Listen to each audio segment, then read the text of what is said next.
Boa tarde. Apresentação, por favor, vocês poderiam colocar. Bom, boa tarde a todos. Nós apresentamos uma apresentação, preparamos uma apresentação, mas eu vou fugir um pouquinho aqui do script, até por tudo que a gente viu sendo discutido aqui hoje. Né? Gostaria de parabenizar a NEPS pela realização do evento. Eu acho que é importantíssimo o tema e a discussão dele. Eu acho que hoje é um bom início para esse assunto. Tivemos aqui visões bem antagônicas e amplas sobre o assunto. Eu acho que, na nossa visão, o assunto é muito importante e é uma lei que vai pegar de forma definitiva. E mais à frente eu falo um pouquinho por conta disso. Mas o que eu queria fugir um pouquinho? Para fazer um depoimento aqui. Eu trabalho em banco ou para banco há um pouco mais de 20 anos. Tá? Isso trabalhando seja na ponta de escritório de advocacia, seja dentro do banco. E meu primeiro contato com o consignado foi em 2003, quando, via escritório de advocacia, nós conseguimos obter a segunda aprovação de um banco para operar no convênio do INSS. Né? E o que eu vejo do produto? Talvez mais do que eu nessa sala, só o Dion aqui, que é meu amigo, seja mais apaixonado pelo produto que eu vejo o crédito consignado como um dos melhores produtos financeiros que a gente tem na prateleira do mercado. Tá? É um produto com a taxa baixa, com uma contratação simplificada, que atende uma população que geralmente não tem acesso a crédito e que fez uma revolução no mercado de consumo brasileiro. E os senhores que estão nessa sala aqui têm grande responsabilidade na construção desse modelo de negócio.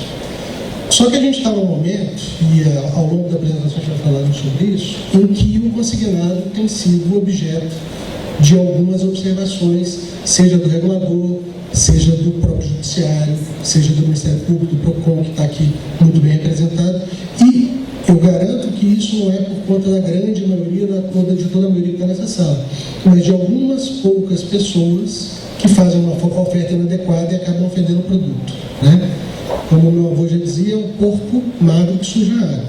Então, a gente vai aqui discutir um pouco sobre o tema da LGPD, e aí eu vou focar minha fala muito mais do que na LGPD, no que a gente tem que olhar do ponto de vista de oferta e de consentimento, que é o que vai nos impactar. E, partindo da apresentação, eu acho que muitas vezes, para a gente exemplificar uma ideia, nada melhor do que apresentar um conceito. Então eu ia pedir para, por favor, apagarem as luzes. Eu vou mostrar um vídeo pequeno e depois a gente vai fazer um breve debate sobre isso. We know that Google is tracking us. We agree to it when we set up our phones. So we wanted to figure out what exactly Google is learning about us throughout the day. So here's what we're going to do. We have two identical phones. The only difference between these two phones is this one is in airplane mode. Both of the phones lack a SIM card, and they haven't been set up to access any Wi-Fi networks. So for all intents and purposes, these phones have no connection to a data network. We're going to keep them with us throughout the day. And while I travel around DC, we're going to figure out just what Google is finding out about me. Our first stop, Sim's convenience store, just outside our Fox bureau, for a quick coffee. From there, we took a walk to the Capitol and took a quick walk around the Senate office buildings, and then decided to hop in a car and head around town. Hello. We're going to the Children's Hospital, please. To run our test, we had to do more than walk the block, so we took a tour around our nation's capital. First, due north to the Children's National Medical Center Hospital, then west to St. Albans School and the National Cathedral. Our tour around town was a 14-mile journey that lasted more than an hour. The entire time, the phones had no access to the internet. Oh my goodness. Not a Wi-Fi connection and not any cellular data service. It almost seemed quaint to assume that Google wouldn't even be able to collect data on me. Let's head back to the bureau, my friend. Oh, that church is beautiful. Google's business model is simple. Collect data on its users and then use that data to sell targeted ads. It's a business model called surveillance capitalism. But does that critical data collection work even when your phones aren't connected? So we're back here at our Fox Bureau in DC, and we've got both of our phones exactly how we left with them. The only difference, really, I snapped a couple of bad selfies at the National Cathedral. But otherwise, they have stayed in my pocket for the entire day. So let's find out what they know. This is our man-in-the-middle device. It's basically a Wi-Fi network that these phones are going to connect to once we turn their Wi-Fi on. It's going to pass data through it on the way to Google, but on the way, we're actually going to get a copy of the same data that Google's going to get. We'll be able to decrypt it and then find out where we've been throughout the day. Within minutes, the numbers rolled in. The phone that wasn't on airplane mode registered more than 100 locations, 130 activities, and even 152 barometric readings. As soon as it hooked up to our Wi-Fi, it transmitted 300 kilobytes of data straight to Google. The phone even logged our exact locations, tracking us all around town, the Capitol, the hospital, the school, and the cathedral. Now, you may notice what's missing here is the exact route that we took, but it got that data too. It knows when I got out of the car. The metadata has a time log down to the very second, tracking everything when they think that you're walking, riding, and yes, even getting out of the car. Okay, so you're thinking, this isn't a big deal. I'll just put my phone in airplane mode. Yeah, we thought of that too. This is the other phone that we had with us that no SIM card also remained in airplane mode the entire time. Let's see what kind of data it captured. The phone with airplane mode activated actually logged more locations and activities than the other phone, and it also transferred hundreds of kilobytes of data to Google as soon as it was activated. The only thing that's missing from this map is our stop at the Children's Hospital, but it still knows we were there. There it is. Exiting vehicle, 100% accuracy.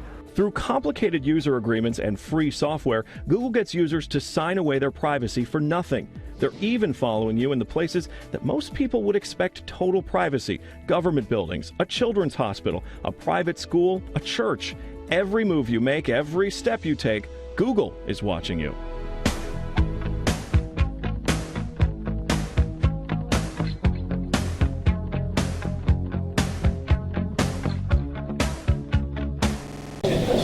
Enquanto acende as luzes, imagino que todo mundo já sabia que isso acontecia, né? E fazer uma pergunta retórica, mas alguém aqui, mesmo depois de ver esse vídeo, vai deixar de usar o seu celular ou vai pensar em desinstalar o Google do seu celular, do seu computador? Pois é. Por que nós não vamos fazer isso? Por conta da oferta de valor embarcada nesse produto. Então, o produto é invasivo, ele usa nossos dados para fazer dinheiro, né? Os dados hoje são o novo petróleo. Com esses dados ele vai conseguir captar o nosso comportamento de consumo, o que nos ofertar, o que nos oferecer, mas mesmo assim, a oferta de valor embarcada nesses produtos é tão grande que ninguém, mesmo sabendo o que acontece, tem interesse em deixar de usar esse produto. Por que eu estou fazendo esse paralelo?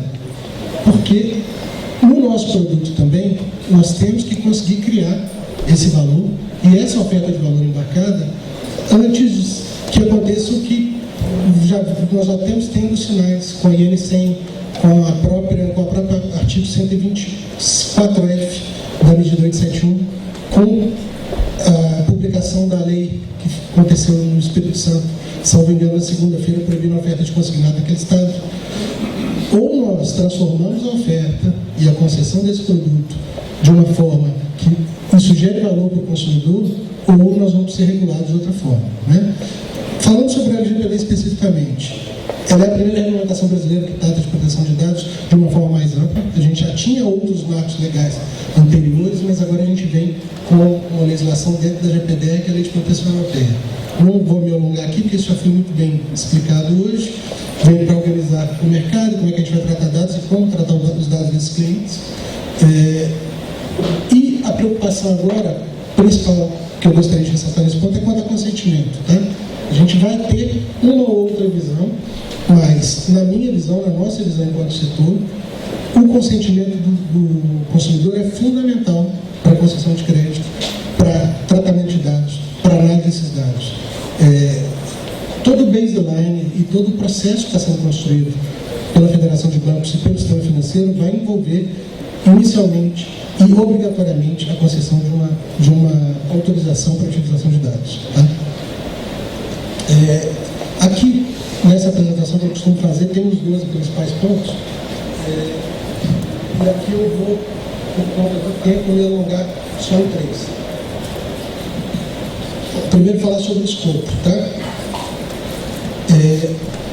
Praticamente, para ser bem simples e corriqueiro nesse assunto, essa lei se aplica a toda e qualquer pessoa que seja fornecedor ou consumidor de serviços. Ou seja, todos nós aqui, seja na forma de correspondente, seja na forma de cliente, ao receber o dado para ofertar ou para receber, eu estou abrangido no escopo da lei. Então, resumindo, seja banco, seja correspondente, seja cliente, todos nós estamos inseridos no que a LGPD prevê e dentro do seu escopo.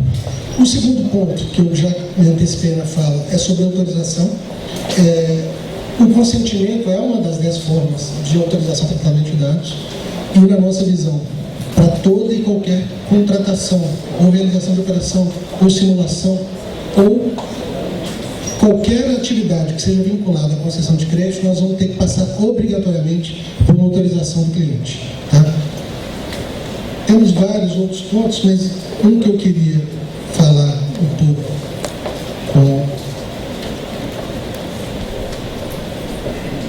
com mais especificidade é sobre o último, sobre o Data Protection Officer, o DPO. A gente viu aqui hoje algumas discussões, o que se aplica, o que não se aplica, como é que isso vai, para onde não vai. Eu acho, como recomendação e orientação para cada um dos senhores, a lei já determina que cada empresa vai ter que ter o seu.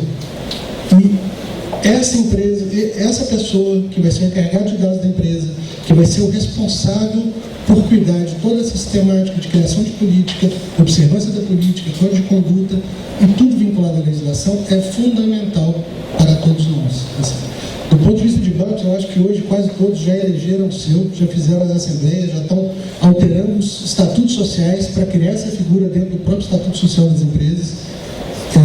Dentro das nossas discussões, provavelmente a gente deve caminhar em um dos pontos da nossa autorregulação para gerar uma certificação para esse DPO, assim como aconteceu no passado com a certificação para correspondente.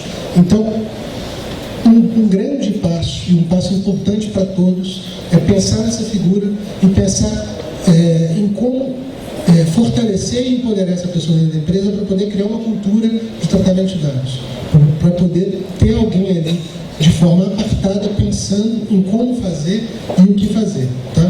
E isso, até falando aqui no âmbito de associação, é muito importante que a ANEP se envolva nesse assunto, até do ponto de vista de pensar em certificar esses DPOs mais à frente. Tá? Eu vou indo aqui dentro do assunto, e eu já dei um exemplo, mas acho que já foi tratado, sobre a questão de eliminação de dados. Eu vou passar para ele rapidamente. Dizer, basicamente, como é que funcionava hoje? O correspondente e o cliente têm acesso aos dados, troca, esse dado é armazenado no computador do correspondente. A partir de agora, a partir da vigência da lei em agosto, se o cliente ligar para esse correspondente, ele vai ter que eliminar esses dados dos seus sistemas. Tá? Essa forma de manutenção e de eliminação tem que ser manualizada, tem que estar instrumentalizada, tem que ter uma política interna, e por isso é importante que a empresa esteja preparada para isso. Falando um pouquinho sobre o que a gente já vê sendo aplicado em nível de LGPD, a gente tem N100, e aí tem um segundo vídeo, que é um pouco mais lento, mais longo. Eu vou entrar nele rapidamente só para fazer um contraponto e a gente sai dele rapidamente. Tá?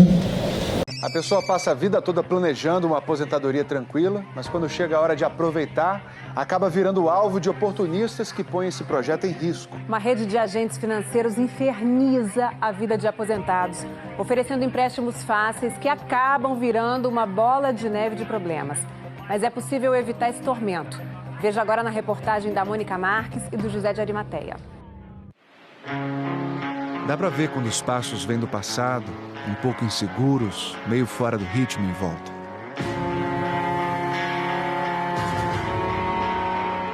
Quem caminha frágil assim pode virar presa fácil na cidade. Qualquer probleminha na nossa da previdência, resolve. Tá bom. Valeu, obrigado. A propaganda informal ali no corpo a corpo é feita por um laçador. É assim que eles são chamados. E é fácil entender por quê. Estão sempre na porta de agências do INSS fazendo o que você vê nestas imagens. Laçando aposentados. Olha a cena. Enquanto uma laçadora segue com um idoso, uma idosa é abordada por um outro laçador. Eles são muitos e dizem trabalhar para os bancos. Oferecem principalmente dinheiro fácil. A gente está liberando 11.500 para cada salário. Empréstimo consignado. Empréstimo consignado, a isca mais usada. É o empréstimo com menores juros, porque o dinheiro para as parcelas sai diretamente da fonte pagadora, no caso, o INSS. Essas parcelas não podem somar mais que 30% do valor total da aposentadoria. Para convencer o idoso a fazer um empréstimo, os laçadores prometem o impossível. Mas vai sem margem? Vai. Porque ele já tem mais de 30% do comprometido. Crédito para quem está sem margem no consignado. Os outros 70% da aposentadoria podem ser usados em empréstimos pessoais, que têm juros muito maiores e, portanto, parcelas mais altas. Só que essa diferença os laçadores costumam não explicar. Isso é muito sério, né? Porque o consumidor é assediado, ele é assediado de uma forma absolutamente inadequada, quer dizer, é legal o oferecimento do serviço, mas não da forma como os chamados pastinhas ou os laçadores, né? Como se chama em outros estados, vem fazendo.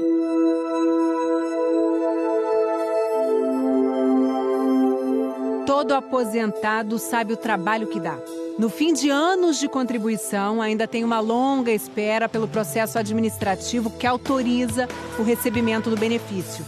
Só depois o idoso finalmente consegue relaxar, ou deveria conseguir. Na porta de uma agência, os laçadores chegam a discutir por causa de um possível cliente. A repórter Mônica Marques acompanhava um idoso. E aí? Mas ela estava falando comigo aqui. Eu estou dizendo a ela, se não der certo, ela volta aqui. Sem margem, mesmo que ele tenha passado a margem, faz? Faz.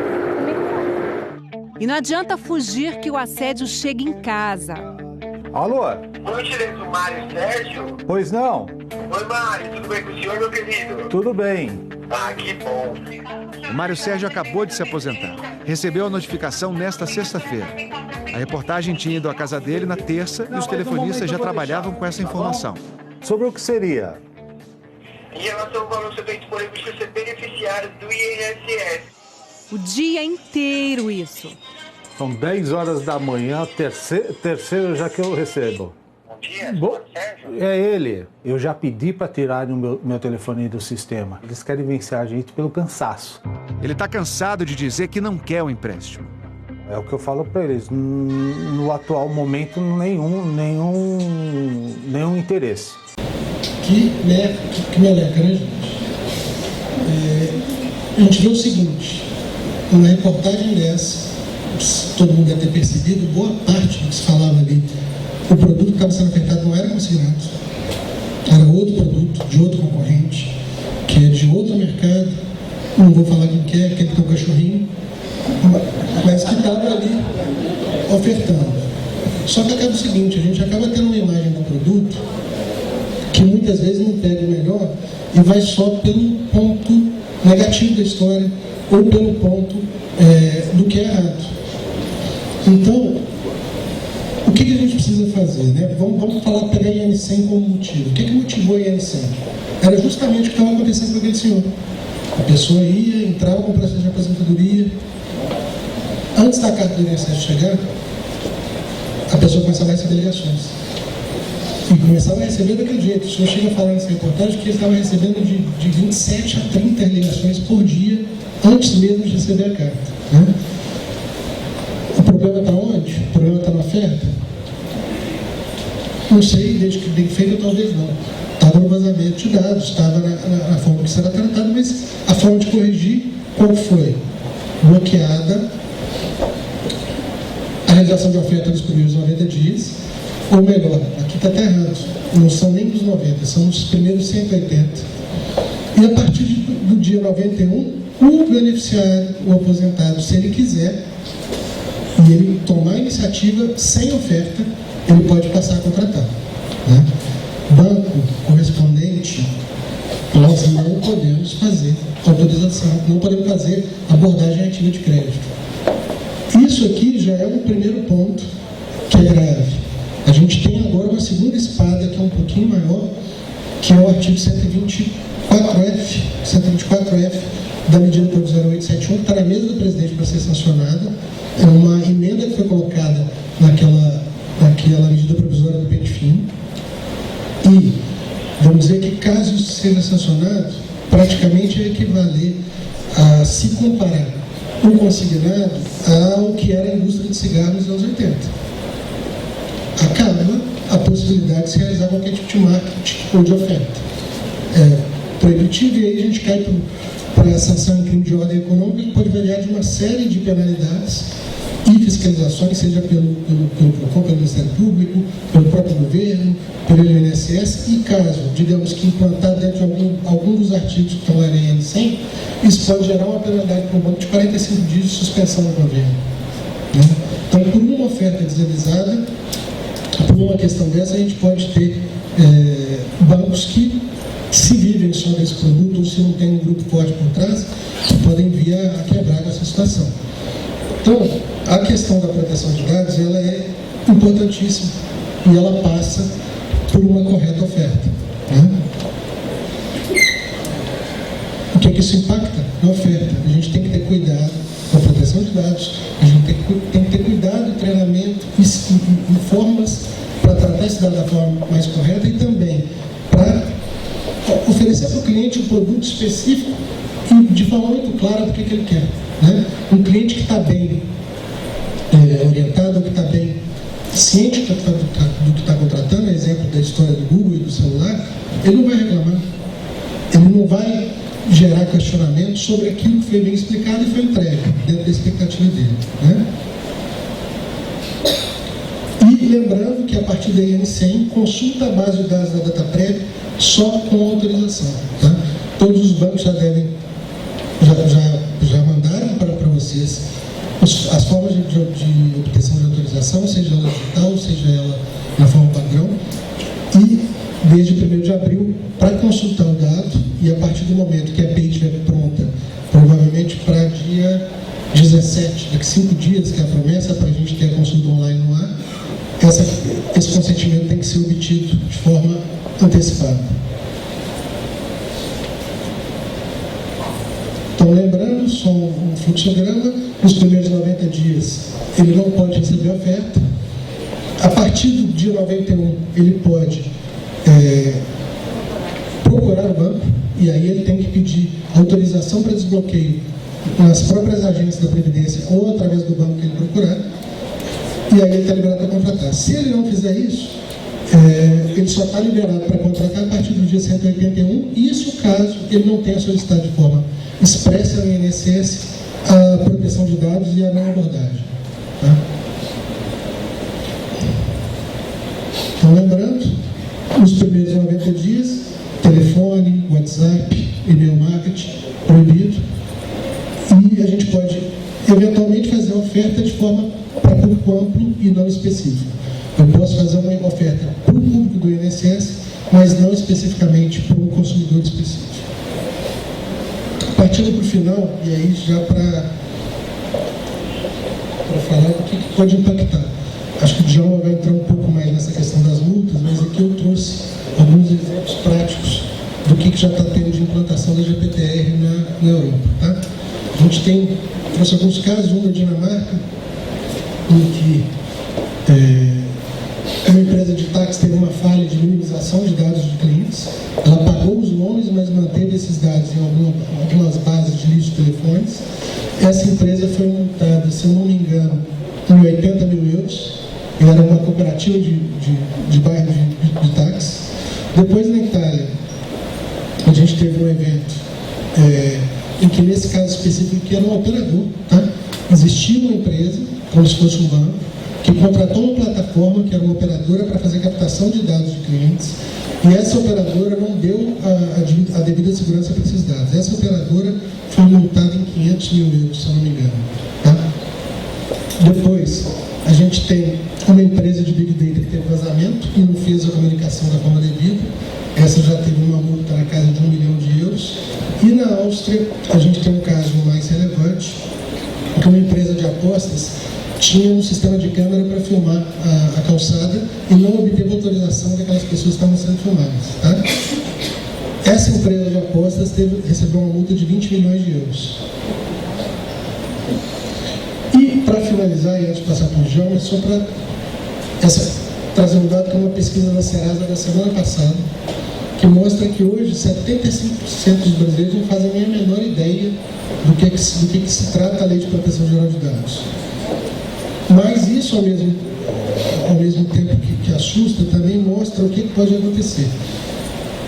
Eu trabalho numa empresa que é espanhola e eu não sei se você sabe, no Brasil hoje tem o maior mercado de litígio de ações judiciais do planeta. A gente tem um volume de ações judiciais aqui. O último relatório do CNJ estava na casa de 80 milhões de processos, certo? Acho que de 80 milhões de processos. E a gente tem isso aí hoje girando na casa de pouco mais de 3 bilhões de reais, né, de discussão em juízo. Essa empresa espanhola que eu trabalho vem de um país e a cultura europeia não é processualista, ela é mais mediatória. Ele tinha, até o início da GPDR, por volta de uma casa ali de uns 700 a 800 processos em curso em toda a Espanha. Com a implementação da Lei de Proteção de Dados, nos 2 primeiros anos, ele já está com uma carteira de 50 mil processos discutindo a utilização indevida de dados. Ele teve com a gente no início desse ano para entender como é que é a gestão de contencioso que a gente faz, porque eles não estavam acostumados a fazer isso na Europa. Então, pensando, se isso aconteceu dentro de um cenário europeu que não é tão litigante, que não tem esse perfil de buscar a justiça, pensando no Brasil, a gente tem que se preparar, porque isso aqui pode ser um novo salto dentro do volume de litigiosidade brasileira, assim como foi o Código de Defesa do Consumidor, a criação dos dados especiais, a lei de assistência judiciária. A gente pode ter aqui um novo salto desse volume de demandas. Era isso, Lúcio. Obrigado.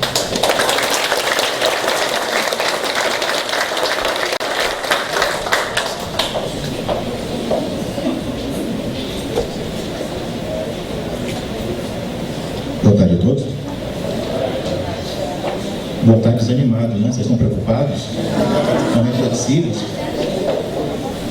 Mas eu tenho uma palavrinha para vocês, tá? Eu acho que até agora pagaram a neve. Primeiramente, queria agradecer o convite da NEPS e parabenizá-la pela riqueza do evento. Eu anunciei em todas as minhas redes sociais esse evento como imperdível. E quem aqui esteve sabe que eu não menti. Por 2 motivos esse evento era imperdível. Primeiramente pela qualidade dos expositores, dos temas abordados, mas principalmente, me permito elencá-lo, pela diversidade, pela dialogicidade entre esses temas. Raros são os eventos que conseguem colocar dentro de uma mesma sala Banco Central, Ministério Público Federal, PROCON, FEBRABAN, advogados altamente especializados no tema, e isso só faz enriquecer a todos os presentes. Aqui, no entanto, não é um lugar de convergência. Aqui é um lugar de discussões, de exposição de posicionamentos diferentes e, por isso mesmo, de não concordâncias. Então, eu gostaria de pedir desculpas a alguns, mas eu tenho alguns pontos de vista que conflitam um pouquinho com aquilo que até então foi apresentado. Eu acho que, certo ou errado, dali é que vai se extrair a riqueza ou a grandeza de qualquer evento que se proponha debater. Obrigado. A minha responsabilidade é grande por suceder apresentações tão brilhantes, mas eu gostaria de dizer também que ela foi facilitada. Porque tudo que foi exposto até aqui sobre a LGPD, e que me caberia perguntar o que mais acrescentar sobre ela, me deixa muito confortável para fazer um diálogo e para debater, não com os palestrantes que me antecederam, mas com as ideias que aqui foram expostas. E eu tenho logo de cara um ponto de vista muito peculiar, que é o seguinte: o título da minha apresentação é Enquanto a LGPD não vem. Eu tenho 2 filhas pequenininhas, a Nicole e a Cecília, e eu brinco enquanto o seu lobo não vem, tá? Então eu acredito que vocês estejam apreensivos. Só que antes da LGPD chegar, nós temos que tomar cuidado com as pedras no caminho. Com a erudição que o Dr. Marcos falou sobre Miguel Reale, sobre o direito que está sempre a reboque dos fatos, eu gosto de apontar para onde, pessoal? Só um instantinho. Para onde? Ah, ok. Não ainda? Ah, para lá. A Álvaro está me sabotando. Nada ainda? Boa pergunta. Agora foi. Não sei se fui eu. Eu queria pedir abatimento do tempo, tá, pessoal? Porque o tempo já é exíguo. E ainda fui trollado, né? Pelos recursos tecnológicos. Ainda bem que o problema não é meu, tá?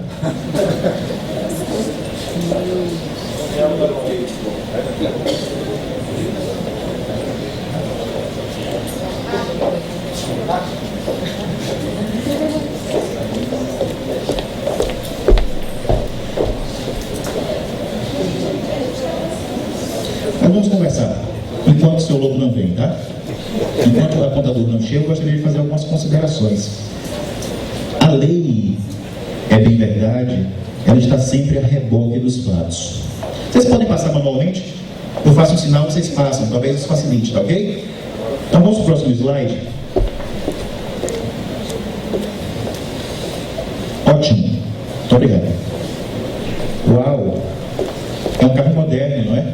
É um carro novíssimo, assim como também é LGBT. É uma lei muito moderna que reflete o que de mais avançado no mundo, inspirado na regulamentação europeia, como muitos já falaram até aqui. Só que esse carro vem a ser o direito, esse carro vem a ser a lei. Eu não sei se vocês estão percebendo, mas ele está sendo revocado ainda. O direito, as leis estão sempre a reboque dos fatos. Então, se houve a necessidade de elaboração de uma lei geral de proteção de dados, significa que fatos que expunham a integridade, a privacidade, a proteção dos consumidores em última instância, eles estavam acontecendo. E isso, na verdade, é fato incontroverso. Não cabe qualquer discussão, não cabe qualquer digressão, enfim, por serem fatos notórios. E tem uma questão muito interessante, que essa frase que é repetida como mantra, o Álvaro falou, dados são o novo petróleo. O maior ativo da minha empresa são os dados dos meus clientes. E eu gostaria logo de cara de fazer uma grande ressalva. A ressalva é que, a despeito da grande importância dos dados para o desenvolvimento e para o sucesso do seu negócio, os dados não são ativos em sua empresa. Os dados são propriedades de quem, pessoal?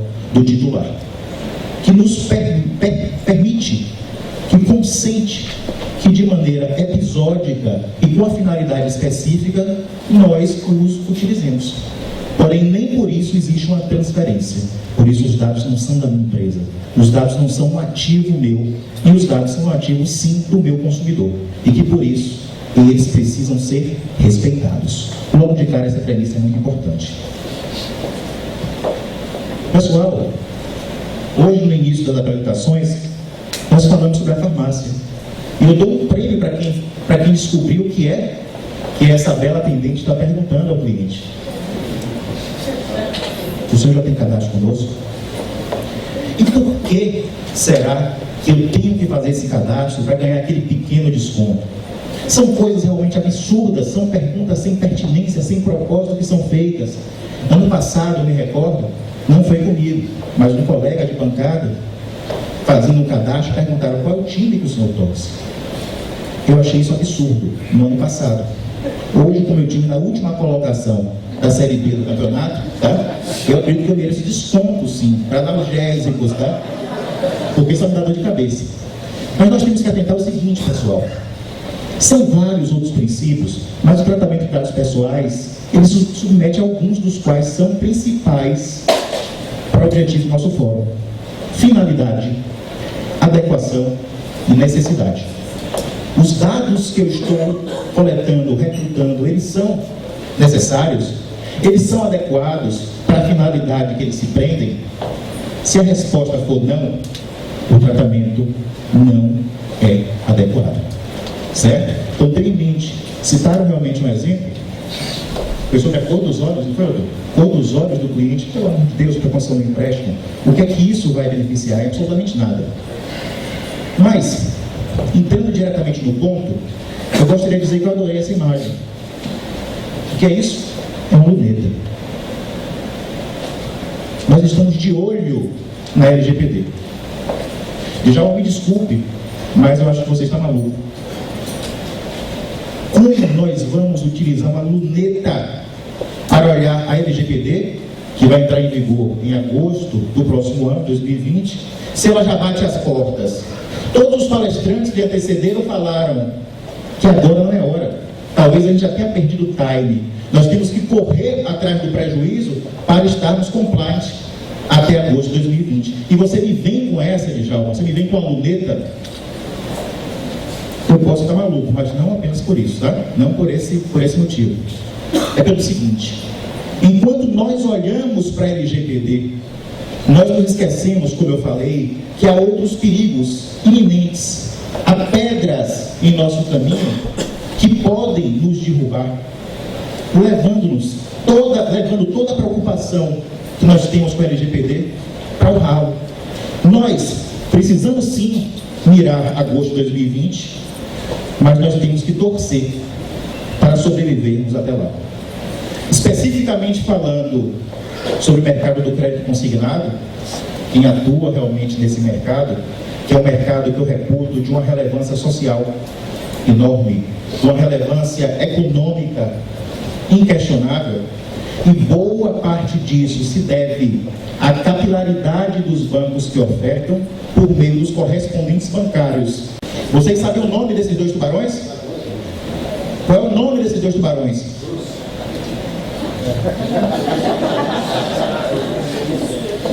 O João puxou a orelha.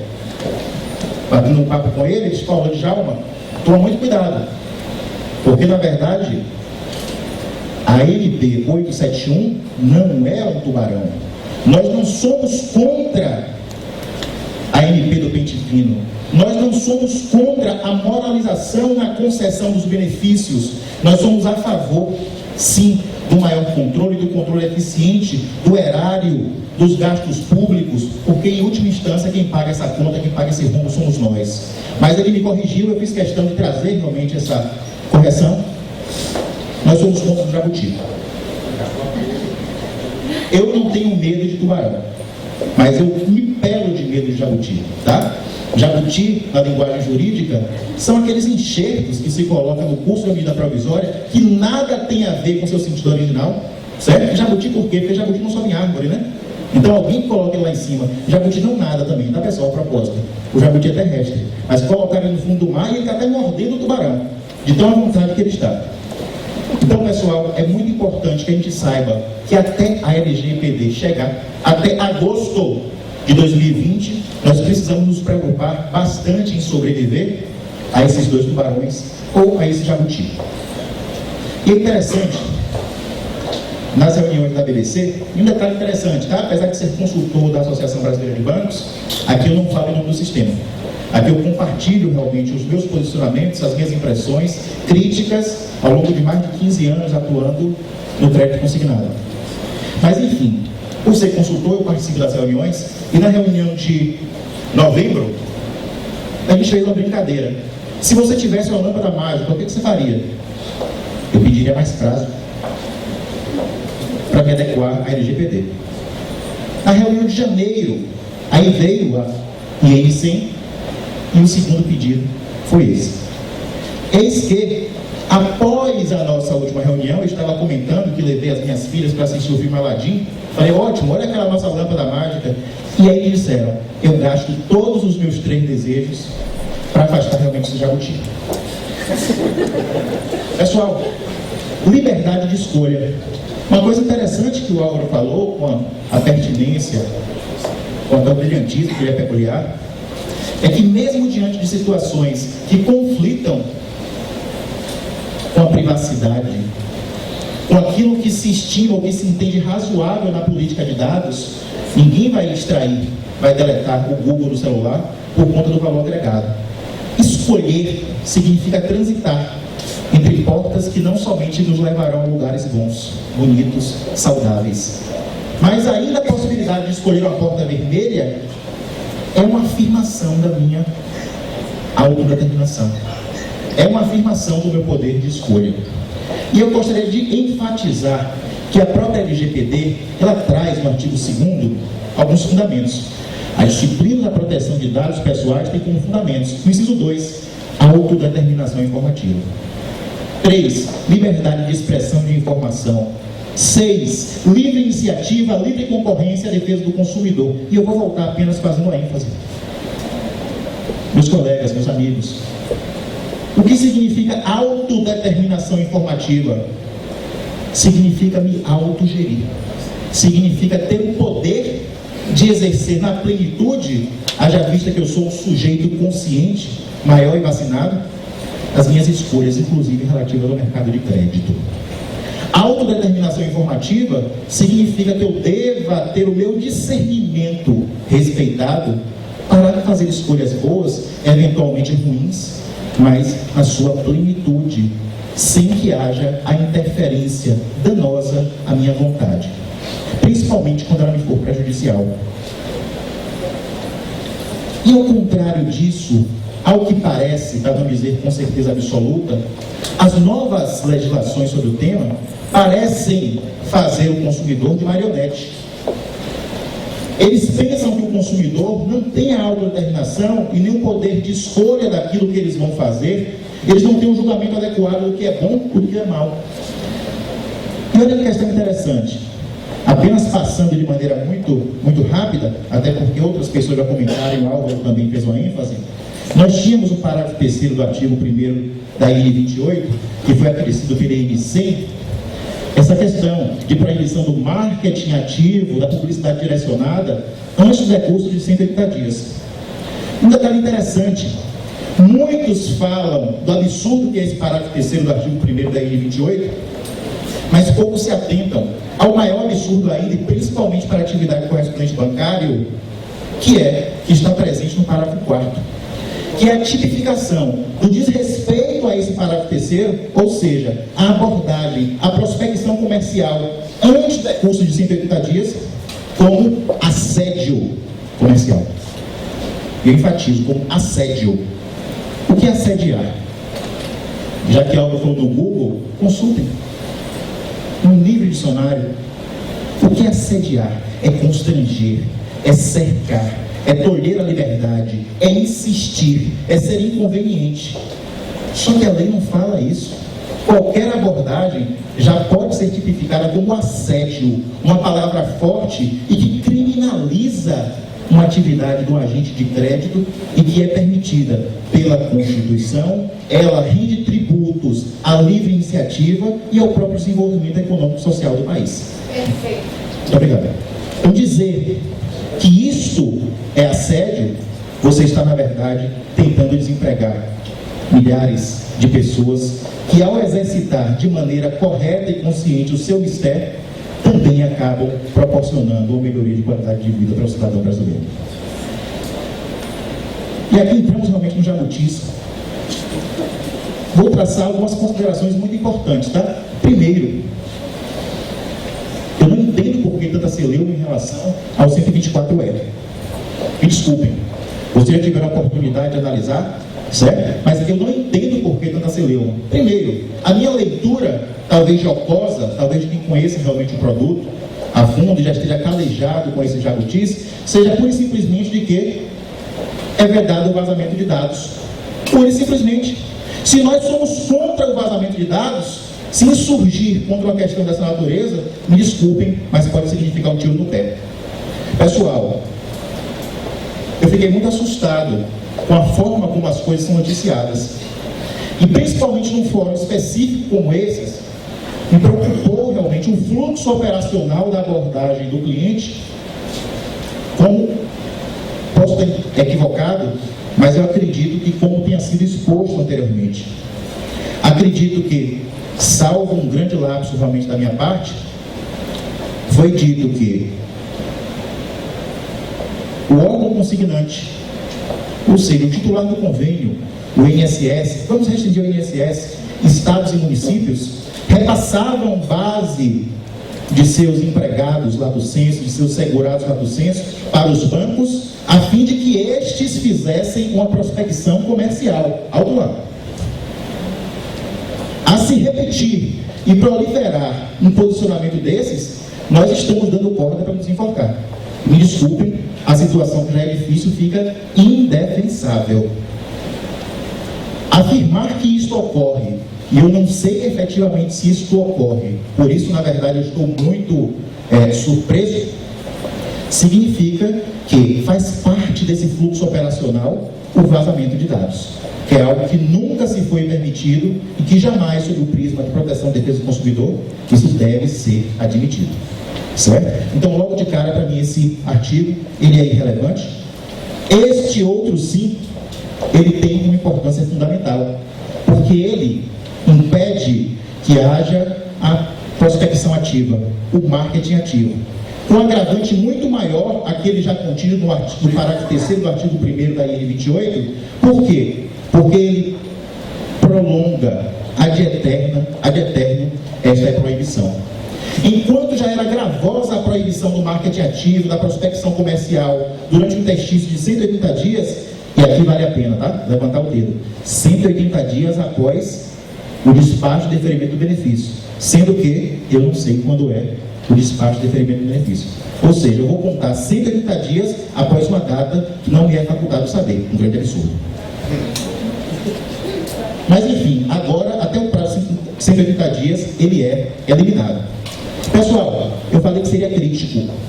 Eu não quero chover no molhado, não quero enxugar gelo e não quero simplesmente falar de problemas. Gostaria de trazer algumas reflexões para vocês de maneira muito breve.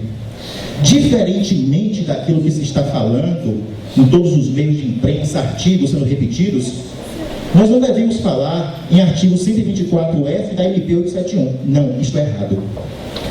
Djalma, você é tão purista. Por que você está se prendendo a essas minúcias? Por uma coisa enorme. Eu explicarei para vocês. A MP 871 promove a alteração da Lei 8213 de 91, que regula a concessão de benefícios previdenciários e acrescenta ao artigo 124 o 124F. Ou seja, Djalma, continuamos sem entender. Uma coisa simples. Duas questões, logo de cara.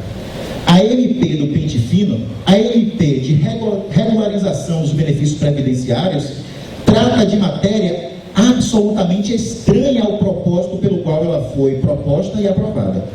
O grande objetivo era afastar a fraude, afastar o dolo, afastar a irregularidade dos benefícios já concedidos e a conceder.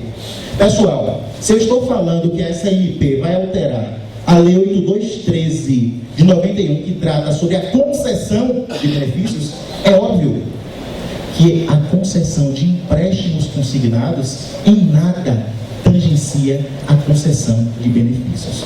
Logo de cara, a ausência total de pertinência temática, que leva a quê? Ainda que eventualmente sancionada pelo presidente, como a obra falou, está na mesa para assinatura, se tenha medidas jurídicas para afastá-la realmente por flagrante inconstitucionalidade formal. Ótimo. O outro aspecto é o seguinte: qual é a pena? Qual é a sanção? Tem uma questão interessante, eu gostaria de chamar a atenção de vocês. Eu vi em alguns artigos, em alguns fóruns, as pessoas reclamando, dizendo: é um absurdo, porque esse jabuti não tangencia exclusivamente o crédito consignado, mas sim a oferta de crédito como um todo. Isso é péssimo, e eu falo, isso é ótimo. Há uma regra geral do direito que versa sobre a dissolução de antinomias, que versa sobre a dissolução de contradições aparentes. E uma delas é o princípio da especialidade. A lei especial acaba derrogando, acaba afastando, em caso de conflito, a legislação geral. Então nós vamos ter a Lei 8213 de 91, que versa sobre a concessão de benefícios e que vai lá, eventualmente, venha a ter esse artigo 124F, onde fala de maneira genérica que na concessão de qualquer empréstimo é vedada essa abordagem. Só que eu tenho a Lei 10.820, de 2003, que no artigo 6º delega ao INSS esse poder de regulamentar a operacionalização específica do empréstimo consignado. Eu tenho uma lei falando sobre crédito de maneira geral e eu tenho outra lei específica falando sobre crédito consignado. Se uma fala que não pode, se a outra fala que não pode dentro dos 180 dias, já é uma questão bem interessante. A lei especial deve preponderar sobre essa legislação. Então, apenas um insight, eu não vi isso em lugar nenhum, não vi isso discutido em fórum nenhum, e sem qualquer objetivo de ser exauriente, eu queria apenas plantar essa sementinha para que vocês conseguissem discutir dentro de casa, tá? E evoluir nesse sentido. Vocês já falaram das penalidades, eu vou falar somente da penalidade máxima que chega até a rescisão do convênio. Uma ocorrência, suspensão do recebimento de novas consignações por 45 dias. Se eu estou falando do convênio INSS, eu estou falando parar de operar em todo o território nacional por 45 dias, o que já pode levar o banco à bancarrota, uma situação muito difícil. Segunda ocorrência, ou seja, reincidência, suspensão do recebimento de novas consignações por 1 ano. Duvido muito que alguma instituição financeira sobreviva sem o INSS, que é um dos principais ou o seu principal convênio, por 1 ano. Mas a terceira já é a pena de morte, já é a pena capital.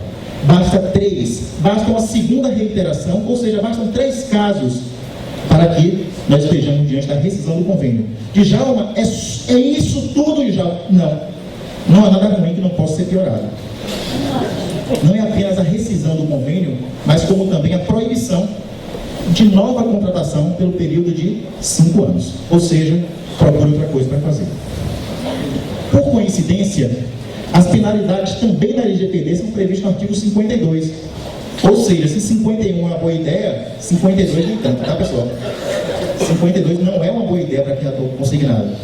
Então, as penalidades que já falaram bastante, é uma multa de até 2%, limitada a 50 milhões por cada ocorrência. Além de multa diária, publicação da infração, que, como foi sinalizado e muito bem sinalizado, pode ser uma penalidade muito mais gravosa até do que o impacto financeiro. Reputação. O mercado de crédito é um mercado de confiança, é um mercado de credibilidade. E cada vez mais o objetivo da LGPD é tornar bancos e clientes juntos e chamam, certo?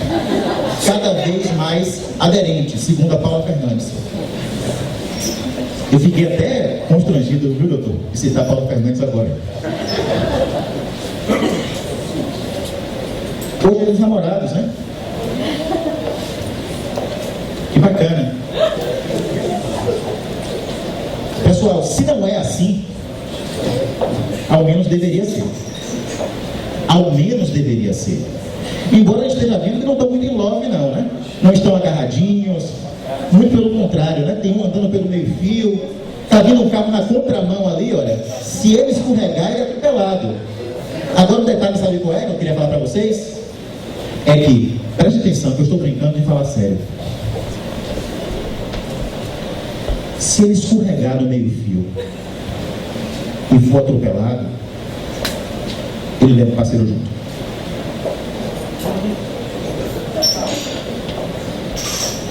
Ok? Essa mão não vai ser solta.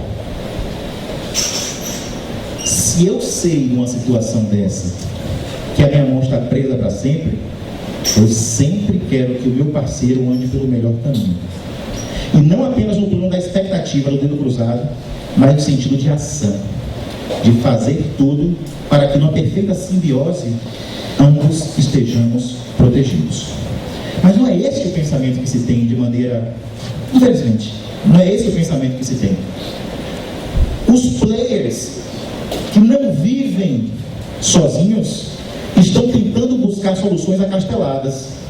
Estão bancos de um lado, pensando nas soluções e seus planos, suas adequações à LGPD. Estão os correspondentes bancários de outro, da mesma forma. sendo que talvez nenhuma solução tenha sido tão inteligente quanto essa, tão eficiente quanto essa. E aqui eu sou obrigado a novamente reiterar os meus parabéns e dizer que somente em eventos desta natureza, e como o Álvaro falou, é o start, é o bom começo, nós vamos conseguir superar juntos esses desafios. Trazendo só... Eu estourei demais o meu tempo, tá? Me desculpe, só terminar isso aqui, que é uma provocação bem interessante, tá? O resto é baboseira, mas essa provocação é muito interessante. Que o controlador, não vou traçar conceitos, por favor. O procurador foi muito enfático ao afirmar de maneira espetacular um conceito que eu sempre levo para as minhas salas de aula. Pelo amor de Deus, se você se matricular em alguns dos meus cursos, na FEBRABAN, na BBC, não pense que você vai tatear, vai ter o primeiro contato com a 10.620, com a N28, lá no curso. Pelo amor de Deus, você vai ser trucidado. É um curso, na verdade, que já começa em alto nível. Você tem que fazer o dever de casa. Ninguém pode se predispor a atuar no mercado de crédito consignado, ainda que não seja advogado, ou principalmente que não seja advogado, sem dominar, sem ao menos ler os poucos 8 artigos da IN28, os poucos artigos, os 8 artigos da 10.820, os poucos artigos da IN28. Da mesma forma, não adianta absolutamente nada vocês virem passar esse dia prazeroso, de muito aprendizado, mas que poderia ser muito maior se vocês tivessem feito o dever de casa. E já estando aqui, pelo menos, com os conceitos básicos que a lei, em seu glossário, nos dispõe. Questão de interpretação, eu posso fazer ou eu não posso fazer? Interpretação vamos discutir, mas conceitos não. Só que a lei traz o conceito de controlador, certo? Que é a quem competem as decisões referentes ao tratamento de dados pessoais. Ótimo, perfeito. Não diz quem é o operador. É aquele que realiza o tratamento dos dados pessoais. Agora tem um detalhe que eu queria enfatizar. É aquele que realiza o tratamento de dados pessoais. Alguém pode ler, por favor? Pode. E eu tenho o artigo 39. O operador deverá realizar o tratamento segundo as instruções fornecidas pelo controlador. Para por aqui. Olha que embrincamento, olha que teia, olha que amálgama a LGPD nos traz. É uma panaceia. Estamos todos juntos, estamos amarrados. Minha responsabilidade é a sua e a sua responsabilidade é a minha. Alto lá. Alto lá. Até que ponto entra a responsabilidade de todos os envolvidos? E eu não falo apenas do banco, eu falo dos correspondentes também. Por atos que exorbitam o seu dever de ofício, o seu dever de responsabilidade contratado. Isso é um absurdo. Isto é um absurdo. E a certeza de uma responsabilidade compartilhada pode nos levar à irresponsabilidade. E não é isso que nós queremos. Então, logo de cara, eu queria fazer essa reflexão com vocês. Se eventualmente o operador é aquele que realiza o tratamento dos dados em nome do controlador, um exemplo me ocorre. Eu tenho um correspondente bancário que ele atua com vários agentes de crédito, os pastinhas, sem exclusividade. Ele vê qual é a melhor comissão, ele vê qual é a melhor taxa para entregar aquele correspondente bancário. Este mesmo correspondente bancário, e que se frise, não é pecado nenhum, ele não tem uma relação de exclusividade com o banco. Ele recebeu os dados pessoais de um consumidor, não de um prospect. Ele não é cliente ainda. E ele está brincando de unidunité salamé migué. O escolhido foi você. Mas antes dele falar o escolhido foi você, imaginemos que os dados já estão sendo tratados. Ele, nesse caso, pessoal, ele é controlador, ele é operador. Assim, há uma frase, há uma notícia que se espalha realmente como fogo em palha seca, de que o correspondente sempre vai ser operador. Eu não compartilho, e aqui eu falo, é um posicionamento pessoal, e eu posso estar redondamente enganado, nem sempre. O relacionamento do correspondente ao operador só se instaura quando eu tenho o banco controlador. E isso significa após a perfectibilização da relação contratual. Até este momento, nós temos correspondente bancário que orienta, que disciplina, que normatiza a atuação dos seus parceiros de negócio que vão na ponta para prospectar essas informações. A relação é invertida. quem orienta, quem fala, vá lá, vem aqui, peça esse documento, aquele outro, é o controlador. E o operador passa a ser o seu pastinho. Então, como eu posso ser responsabilizado por uma, entre aspas, batida, por uma operação feita no estabelecimento de um correspondente sem exclusividade antes dessa proposta ser tramitada? E tem um detalhe importantíssimo, e eu queria fazer aqui uma indignação.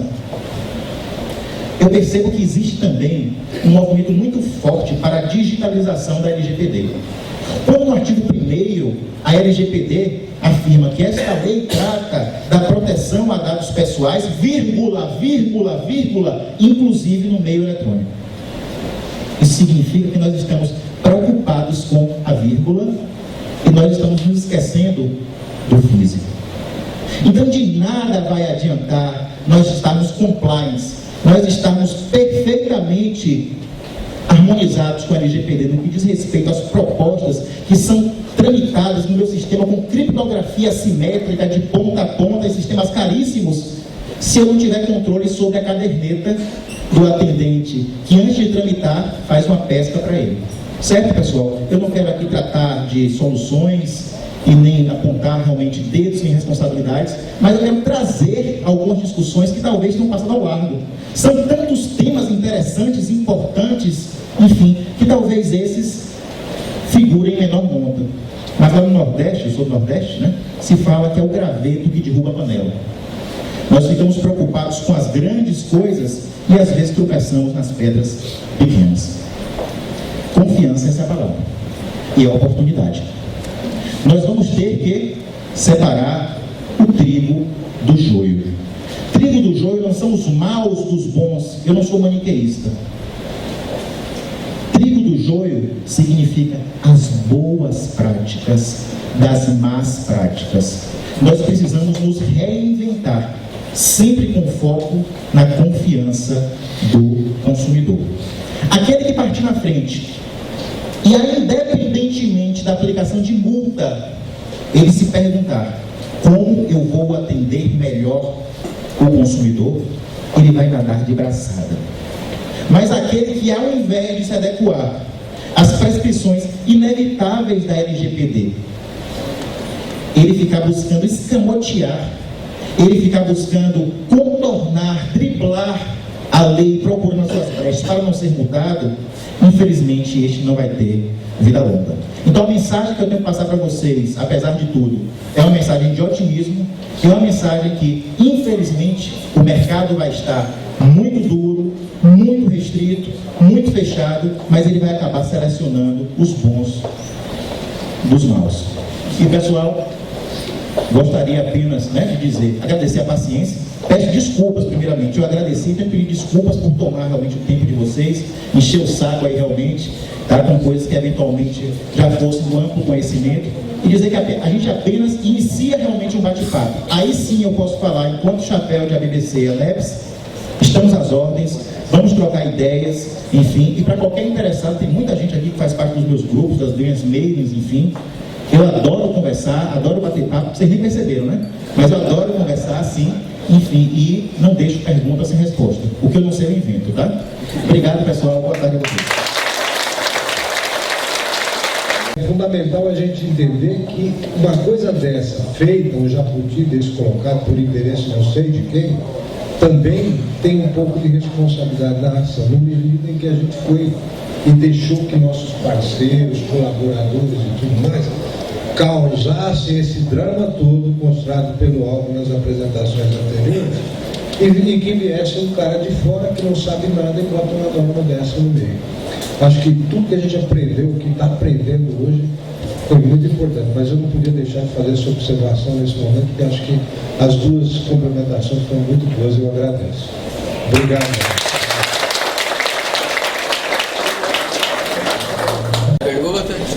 Ela já era antes da LGPD, tá?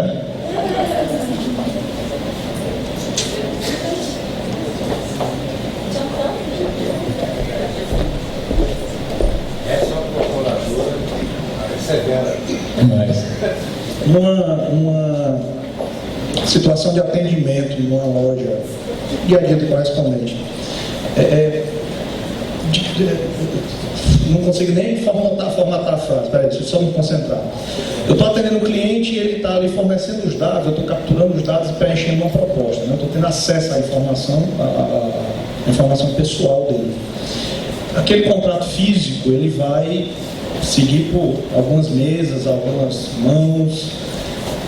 Ali é o nascimento do meu contato com aquela informação, então eu posso entender que pela LGPD, a partir dali eu já posso ser acionado juridicamente por qualquer ato irresponsável que aconteça dali à frente? Mas sem sombra de dúvidas. A gente tem que entender o conceito do que vem a ser o tratamento de dados. Óbvio que são vários verbos, são várias atividades. Porém, especificamente no que diz respeito à atividade do correspondente bancário, nós precisamos focar no verbo específico, que é o verbo coletar. Então, a partir do momento em que existe a coleta do dado, já existe para efeito LGPD aquilo que a gente chama de tratamento. Então, desde que o cliente lhe forneceu esses dados, no momento inicial, você já é responsável pela devida utilização, sempre tendo em vista a finalidade, a necessidade e a adequação. Apenas um detalhe importante, infelizmente eu não pude, eu falei que tinha algumas divergências, mas não pude realmente passar todos os insights ao longo da minha apresentação, até porque eu estourei realmente o tempo, mas tem um detalhe muito importante. O consentimento não pode ser genérico, certo? Então, tenham isto em mente. Então, eu não posso solicitar a autorização do meu cliente ou do consumidor para que eu seja o seu agente de crédito, para que eu lhe apresente as melhores propostas, ofertas ou promoções, eventualmente. Então, nós precisamos ter o cara crachá. Tudo isso precisa ser telegrafado, certo? De modo que a cada nova e eventual contratação, você precisa de um novo consentimento para que aquilo venha a ocorrer. Então, não apenas no que diz respeito aos princípios, mas efetivamente a lei é muito expressa, ela é muito clara quando ela veda de maneira peremptória a outorga do consentimento genérico, certo? Então temos que ter muito cuidado com isso. Outro ponto de divergência no que diz respeito à atividade do correspondente bancário.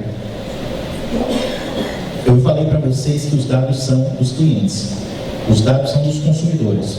Mas eu posso manter realmente esse meu contrato físico, a minha caderneta, como eu falei? Depende. O que você não pode é me responsabilizar por isso. Porque existe, como eu falei para vocês, apesar da responsabilidade solidária, eu só vou ser responsável pelos atos do meu correspondente bancário a partir do momento que aquele contrato for formalizado. E o uso desses dados não é um uso eterno. Ele se exaure, o consentimento se exaure desde que a finalidade proposta ela é alcançada. O que, em primeira instância, significa que quando o contrato a que você se prestou a intermediar, ele é formalizado, o consentimento para que você, pelo menos no que diz respeito a essa relação com o banco, utilize ou mantenha esses dados pessoais, certo? Em seu estabelecimento específico, ele perde a validade. Só que, da mesma forma que eu entendo que o correspondente bancário, ele pode ser operador ou ele pode ser controlador, você pode ser gestor dos seus próprios termos de solicitação, de autorização e de consentimento.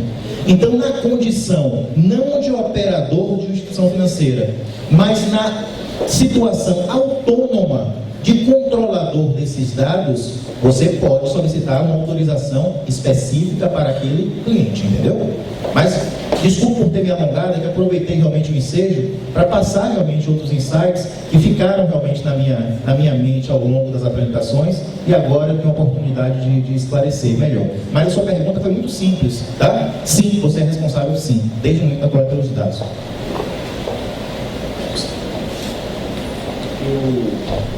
O Senado soltou uma pesquisa em isso, informando que algumas sociedades, empresários prestadores de serviços, captam mal paga as informações pessoais através das mídias sociais, de interesse estratégico.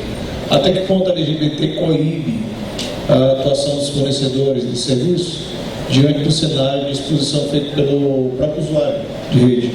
Essa pergunta já foi respondida. Eu acho que até com maior realmente autoridade, não sei se foi pelo procurador, não sei se foi pelo Banco Central, ou foi pelo procurador, né? O consentimento, ele é flexibilizado a partir do momento que o próprio titular publiciza esses dados pessoais. Num primeiro momento, nós podemos entender, assim, talvez tenha sido esse o seu raciocínio, e que ele realmente não é absurdo, muito pelo contrário, ele é muito defensável, que a partir do momento em que eu exponho os meus dados pessoais, e principalmente numa rede social, principalmente em contas abertas, eu estaria abrindo mão realmente dessa privacidade, o que seria uma hipótese de flexibilização desse consentimento para o uso desses dados pessoais. Só que isso deve ser interpretado com um grande tempero. Então nós não podemos taxar, nós não podemos ser peremptórios ao afirmar que pelo simples fato de disponibilizar, aquilo se tornou público, inclusive para tratamento e para utilização. Isso é uma regra de negócios interna. Se você chegar e me perguntar, houve uma autuação, depois da situação feita, ela é defensável, ela pode ser defendida? Pode sim, um raciocínio defensável. Mas se você vai ou não vai utilizar, aí é uma questão de foro íntimo, de política de negócios, e que você deve buscar de fato a sua assessoria. Entendeu? Então é uma questão muito interessante. Parece piada, mas não foi. Eu recebi na última semana uma mensagem, era um anúncio nas redes sociais, por conta desses filmes Vingadores, né? Tá muito na moda. Aí tinha assim: personalizo o seu cartão de crédito com o seu super-herói favorito. Vocês receberam? Favor informar, mandar foto do cartão com o código de validação, seu CPF, etc. Aí tinha uma: o meu é o Homem de Ferro, meu nome é tal, CPF tal, etc. Pessoal, não era meme, foi verdade. E o que eu fico, na verdade, com a mão na cabeça, é imaginando que, sem sombra de dúvidas, esse consumidor não vai saber quem o atingiu, que não foi o Homem de Ferro, com certeza, tá? Mas ele vai sofrer realmente um prejuízo, ele vai ver isso na fatura e ele vai dizer que ele foi fraudado, ele vai dizer que houve culpa do banco, ele vai dizer que ele não deu consentimento, que a culpa foi do correspondente bancário. Então, tem uma questão muito importante, e nós precisamos ter muito cuidado com essas redes sociais. Em termos de quebra de responsabilidade, pessoal, apesar da responsabilidade ser objetiva, como bem expuseram os advogados especialistas, mesmo a responsabilidade objetiva, ou seja, ela não precisa da comprovação de culpa, há hipóteses onde eu não vou ser responsabilizado. As duas principais, de maneira mais genérica, já estão previstas no Código de Defesa do Consumidor. Seria um fato de terceiro, e a mais preponderante, a culpa exclusiva da vítima. Então, quando a vítima dá aso, quando a vítima dá razão, dá causa a uma própria violação da sua privacidade, dos seus dados pessoais, sem sombra de dúvida, os eventos danosos decorrentes disso não podem ser imputados a terceiro. O grande problema é que o direito sempre exige prova, e uma prova que é muito difícil de ser feita. Como, por exemplo, dificilmente um banco que vier ser acionado por compras indevidas, entre aspas, nesse cartão de crédito, quando o consumidor divulgou todos os seus dados pessoais, ele não vai ter acesso à origem deste vazamento, entre aspas, que na verdade foi uma divulgação voluntária. Djalma, oi. Aqui. Tem duas perguntas de assuntos um pouco distintos. Ai, meu Deus. A primeira é ainda relacionada com a pergunta do colega que falou sobre o fato dele estar coletando os dados do cliente na loja e manuseando esses dados. Quando você diz que o consentimento não pode ser genérico, você quer dizer o quê? Que a gente tem que especificar exatamente para o cliente para que a gente vai usar os dados. É isso? Mas sem sombra de dúvidas. Sem sombra de dúvidas. Você não pode fazer uma coleta de dados para atender aos seus interesses, entendeu? Para ali proporcionar um suporte financeiro mais adequado. Não pode. Então você tem que dizer que você está coletando aqueles dados para a contratação de um empréstimo consignado, eventualmente, ou para a obtenção, intermediação de um financiamento veicular, ou qualquer coisa desse tipo. Entendeu? Entendi. A segunda pergunta é sobre funcionários. A LGPD também fala sobre os dados de funcionários. Sim. E nós não trabalhamos sozinhos, nós temos pessoas trabalhando com a gente. O funcionário também vai ter que dar esse consentimento para a gente de que a gente vai ter que armazenar os dados deles, porque nós temos a vida deles na mão. Tem CPF, RG, nome da mãe, tudo. Excelente pergunta. É uma pergunta excelente porque ela está fora da caixa, né? Eu garanto que das 100 perguntas, das 1000 perguntas que se faz sobre a LGPD, essa não vai constar do rol dos trade topics, certo? Mas sem sombra de dúvidas é uma pergunta muito fácil. Basta que a gente tenha a noção conceitual de o que é o dado pessoal, certo? E, obviamente, esse dado dos funcionários está enquadrado na informação capaz de identificar ou tornar identificável o seu titular, certo? E a gente saber quem são os destinatários da LGPD, que não são exclusivamente os clientes ou os consumidores, mas toda e qualquer pessoa natural que, por motivos diversos, nós tenhamos acesso às suas informações identificáveis. Então, todas as regras aplicáveis à LGPD, certo? Elas se aplicam no tratamento de dados aos nossos funcionários, sim. O que é que acontece? É um compliance. A gente trabalha muito porta para fora. A gente esquece de trabalhar porta para dentro. Então, é imprescindível que em toda e qualquer consultoria, estruturação que vocês façam, ao invés de focar de maneira exclusiva no relacionamento com seus clientes porta para fora, vocês entendam também que porta para dentro, aquilo que se aplica lá, se aplica também aqui, certo? Então basta você fazer essa reciprocidade. Claro. É a última? Não, já vamos nessa. O cliente entrou na minha loja, eu ofereci para ele um crédito consignado, ele fez, eu fiz pelo Banco Itaú, por exemplo. Ofereci para ele o cartão de crédito consignado, fiz pelo Banco BMG, e ofereci o seguro prestamista também para ele. Certo. Tá. Que tipo de consentimento eu tenho que pedir para ele? Na hora que ele assina o contrato, ele já não está ele já não sabe exatamente o que eu estou fazendo, que é o contrato do Itaú, que é o contrato do cartão do BMG, que é o contrato de seguro. Não, você precisa de consentimentos específicos. Você precisa de autorização específica, assim. Entenda. Há momentos diversos, a gente tem que fazer uma caminhada realmente no tempo. A autorização, a formalização, a efetivação do contrato só se dá após o momento inicial. Qual é esse kickoff? Qual é esse início? É a coleta. Entendeu? Então é imprescindível que haja autorizações específicas. Olha, eu estou com um ponto, uma palavra realmente que me deu frio na espinha, certo? É a questão do cartão de crédito consignado. É um produto que eu estudo, enfim, sou especialista, mas eu percebo que o grande problema desse produto, que já estava para morrer, ele foi, na verdade, ressuscitado por desfibrilador, é a questão da manifestação do consentimento. É a questão que, internamente, porta para dentro do escritório, eu cunhei aquela expressão, a ciranda do consignado, que vocês conhecem, né? E, recentemente, eu tive a oportunidade de apelidar um outro produto, uma outra situação, que eu chamo de gato por lebre. O que é o gato por lebre? É justamente aquela situação onde, efetivamente, ele deseja obter crédito, ele não nega que obteve realmente esse crédito, só que ele fala que ele gostaria de contratar um empréstimo consignado e não um saque com cartão de crédito consignado. Aí você vai me perguntar, e quem foi o desfibrilador? O desfibrilador é o termo de consentimento esclarecido, que foi, eu fiz essa negociação com o Ministério Público, com a Defensoria Pública da União, uma ação civil pública lá em São Luís, lá no Maranhão, né, onde nós estávamos com a liminar contrária. Enfim, havia aquela IN 94, a famigerada IN 94, e nós conseguimos com muita habilidade, né, fazer essa negociação para que o termo de consentimento esclarecido afastasse todas as penalidades e as consequências danosas que inviabilizariam a contratação do cartão de crédito consignado. Então, mais do que nunca, a autorização expressa, o consentimento não é burocracia, é medida imprescindível para a manutenção dos nossos negócios. Se você perguntar qual é o grande risco do consignado, é o risco judicial. E se você perguntar qual é o grande ofensor judicial do crédito consignado, é a manifestação da vontade. E assim, apesar de ser mais um documento, mais um papel, né, além daqueles outros todos que você já tem que montar o kit para formalizar, isto é o que vai expor ao ridículo aquele que eventualmente dizia, né? Eu não autorizei, eu não assinei. A partir do momento em que ele assina um termo de consentimento esclarecido, onde ele fala, sei que estou fazendo um saque com cartão de crédito, sei que não estou fazendo um empréstimo consignado, sei que a taxa de juros do saque é superior, mas ainda assim eu estou consentindo, ele cai realmente no ridículo. Então, pessoal, a manifestação de vontade, para mim, é o ponto fulcral, é o ponto, a espinha dorsal da LGPD.